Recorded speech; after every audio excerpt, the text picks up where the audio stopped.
les kikis! J'espère que vous avez vu notre vidéo Adieu les dépenses, on vide la dépense. Si vous l'avez manqué, le lien est ici. Pourquoi? Parce qu'aujourd'hui, on fait une recette à l'italienne, parce qu'on a dit qu'on cuisinait Italie pendant le mois de mars, mais qui utilise certains items que vous avez vus dans ma dépense. La seule chose, c'est que je risque de vous encourager à consommer parce que l'ingrédient principal, le titre même de cette recette, c'est pas quelque chose que vous risquez d'avoir dans la dépense. Ça m'a pris un petit peu de recherche. Alors, on fait quoi aujourd'hui? On fait quoi? On fait les spaghettis à la bottarga. La bottarga. Boutargue. Je sais pas comment ils disent ça en anglais. De bottargue? C'est quoi, en fait? C'est des œufs. Généralement de mulet, on trouve aussi de thon ou d'espadon, mais le plus populaire, c'est de mulet. C'est pas commun, en fait. C'est fait en Italie, mais aussi dans plusieurs pays de Méditerranée. Et ce que c'est, en fait, c'est que la poche d'œuf est nettoyée de façon très, très, très délicate, salée pendant une longue période de temps, et ensuite, on enrobe le tout dans une petite membrane. Alors, c'est important d'enlever la membrane qui est comme de la cire, que vous voyez ici. Et ça sent quoi? Ça sent les anchois.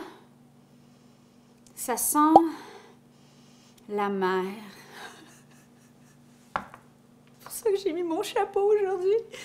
Ben, premièrement, j'avais pas le goût de me coiffer, mais secondo, j'avais le goût d'un peu de folie. Hein? On peut pas voyager, j'en peux plus de la maison, j'en peux plus. Je l'aime, mon chéri, il est magnifique, il est beau, mes enfants, mes chiens, mais... Ouais, c'est ça. Donc, voilà, la bottargue. C'est une recette ultra simple. Alors, il vous reste qu'à trouver la fameuse boutargue et ça se conserve très bien au frigidaire une fois acheté. La mienne, je l'ai trouvée en ligne, mais on me dit qu'à Montréal, on en trouve à la poissonnerie La Mer. Et comme vous voyez, la date ici, ça dit le 1er août 2021. Alors, bon, ça va. Le seul problème, c'est que pour la recette, j'ai besoin pratiquement de tout ce morceau. Ça fait un spaghetti qui est quand même assez... Mais bon, il faut se gâter un peu. Ça coûte toujours moins cher qu'aller en Italie. Hein? Comme la majorité des bonnes recettes italiennes, les ingrédients, on en a peu, mais on les choisit bien. On peut utiliser des tomates cerises du jardin si vous en avez. Moi, c'est celle de mon jardin, mais de l'été dernier. Alors, ça vient de la dépense. Et c'est quoi ces tomates-là? C'est des tomates que j'ai fait en conserve, en saumure, en eau saumurée.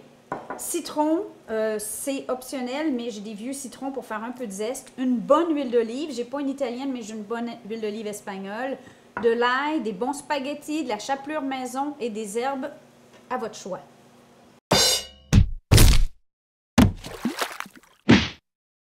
Ma minute d'humilité, cette recette me vient de mon amie Lily Nguyen, qui a déjà été sur la chaîne. Vous allez aller voir une vidéo ici. Mais si vous connaissez Lily de ma chaîne, vous savez que c'est mon amie la plus gourmande et la plus gourmet. Et cette recette, c'est le résultat d'années de recherche. D'années! Oui, oui! Elle l'a trouvée à Paris, d'un chef italien. Elle ne m'a pas dit qui. Et je vous la refile aujourd'hui. Dans une eau bien salée, on va venir déposer les spaghettis, mais vous n'allez pas les cuire complètement. On veut être avant le stade al dente. OK? Parce qu'ils vont finir de cuire dans la poêle où la magie va se passer. On va mettre une bonne quantité d'huile d'olive. Et là, j'ai une huile de dégustation, donc ça risque d'être long à faire couler. Écoutez, je ne peux pas vous donner les quantités, là. Allez-y à l'œil, OK? Assez d'huile pour couvrir le fond. On va venir infuser notre huile avec de l'ail. Vous avez le choix de soit écraser l'ail et la retirer ou la laisser dans vos pâtes, c'est comme vous voulez. Là, moi, je vais la retirer, donc je vais simplement venir... Ça, c'est déjà une assez grosse gousse d'ail. OK. Voilà, on va venir mettre ça dans notre huile. J'ajoute mes tomates.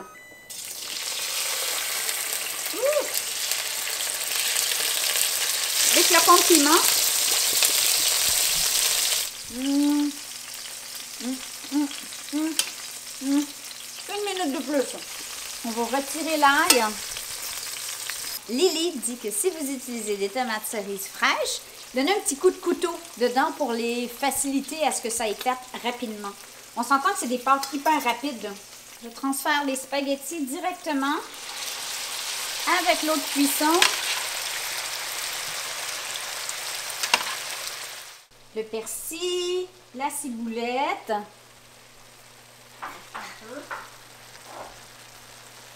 Et un petit peu de chapelure maison qui va donner un petit croquant qui n'est pas désagréable.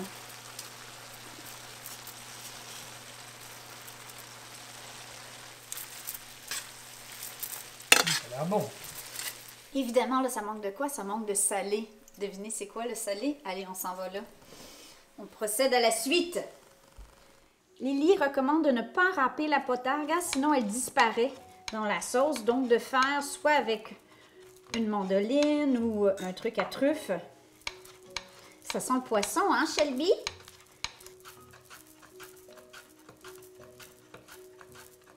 Pendant que c'est encore chaud, on va venir ajouter la boutargue. La boutargue. Deuxième minute d'humilité, c'est ce genre de recette où tout doit être prêt, comme un wok. Donc là, du coup, j'ai oublié de mettre mon zeste de citron. C'est un peu tard. Vous pouvez en mettre si vous aimez ça. Petit côté acidulé. Mais sinon, c'est ça. Préparez tous vos ingrédients. Et en 20 minutes, vous avez le spaghetti à la boutargue pour la familia.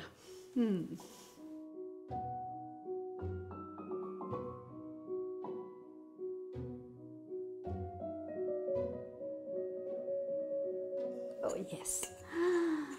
Ah, vive, viva Italia.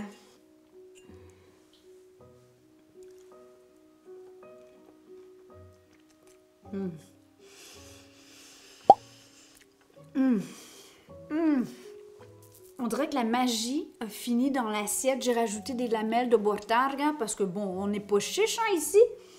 Un peu d'huile d'olive, top qualité. C'est tellement bon les kikis, là, essayez ça. Moi, je continue à bouffer, je m'en vais, je me cache avec mon assiette. Je vous aime. Ti amo. Ciao, ciao.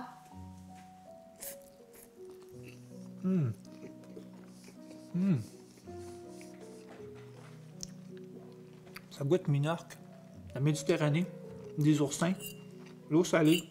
C'est vraiment bon. C'est sûr que tu as une assez grosse bouchée.